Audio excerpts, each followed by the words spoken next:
Mr. Chair, and I want to thank all the presenters for their excellent presentations.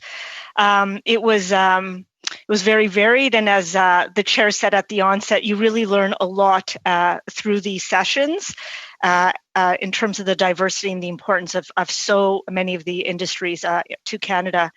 I'm going to actually focus most of my questions to the arts and culture sector. And I want to first acknowledge the role of our artist creators and those working the cultural sector in terms of helping Canadians through the pandemic. I think that many of us are very aware of some of the public things that have been done, like the artists that performed in the Nova Scotia Remembers commemorating the mass killing in Nova Scotia, the 86 artists who participated in the Stronger Together Canada, who not only were raising money for the food banks across Canada, but also put a lot of dance and song and hope into our lives. And I also want to just say, even locally, I have little bands performing on balconies. I have people sending out songs and stories and poems. And I think all of this helps us to digest our grief, helps us to get us through our days, helps us with a little bit of joy and hope moving forward. So I want to just acknowledge that. My first question is going to go to Mr. Keast, who is part of the One Voice for Arts and Culture. I know that you represent 100 organizations, and it's actually an unbelievable list of organizations across this country, Mr. Keast. So thank you for bringing together a lot of the voices. You had talked about the $500 million emergency support fund that our government had introduced about 3 weeks ago. And I just want to acknowledge the extraordinary leadership of Minister Gilbeault and our Parliamentary Secretary, Julie Dzerowicz. They worked really, really hard, and it's taken a little while. And I know it's because we have such an extraordinarily diverse arts and culture sector that they're taking a little bit of time, but I'm hoping to hear some good news soon. My question to you is, a lot of the organizations, when I look at your 100 organizations, there tend to be some of the more smaller, medium-sized museums and art galleries. If there's something very specific within the emergency support fund that you would like to see, could you articulate what that might be? Of course.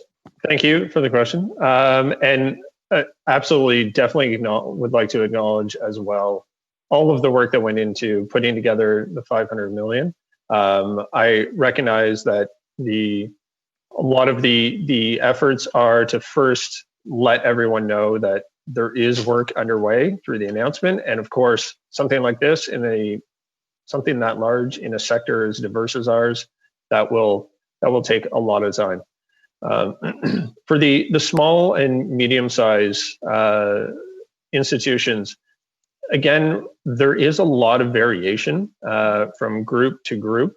A lot of them have focused really on their staff and trying to just adapt to what is changing right now in terms of the unknown between when we can come back, what they're going to do with their programming, how they're going to adjust, what new requirements would be on them from a public safety standpoint for people to come back into their spaces.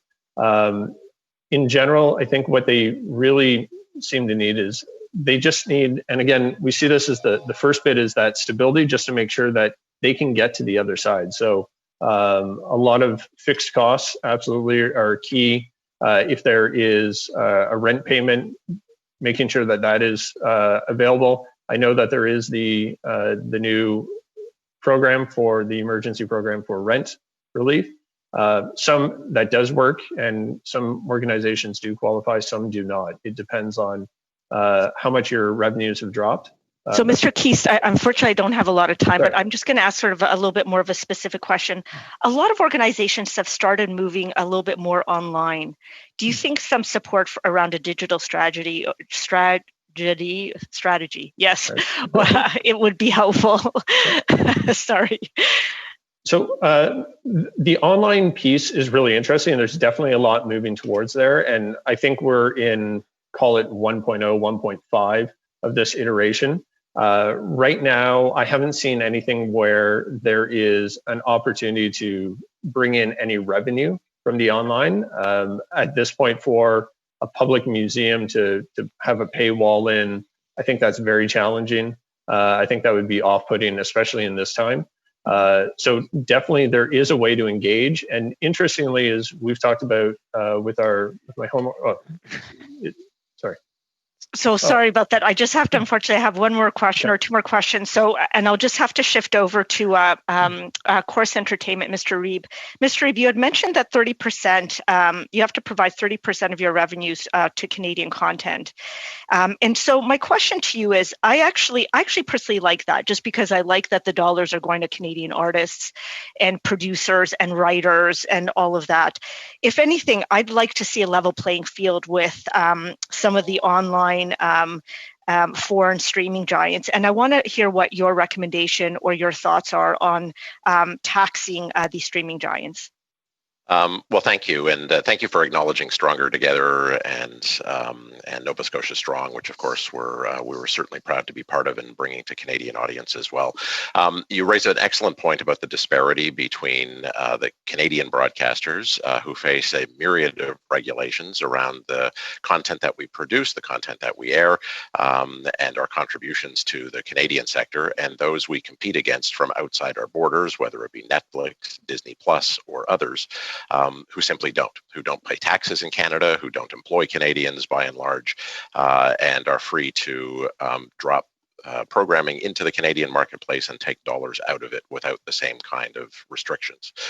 We think there needs to be a level playing field when it comes to taxation, and we think there needs to be a level playing field when it comes to the kinds of regulations that are placed upon the foreign streamers, so that they need to compete under the same kind of rules that we do.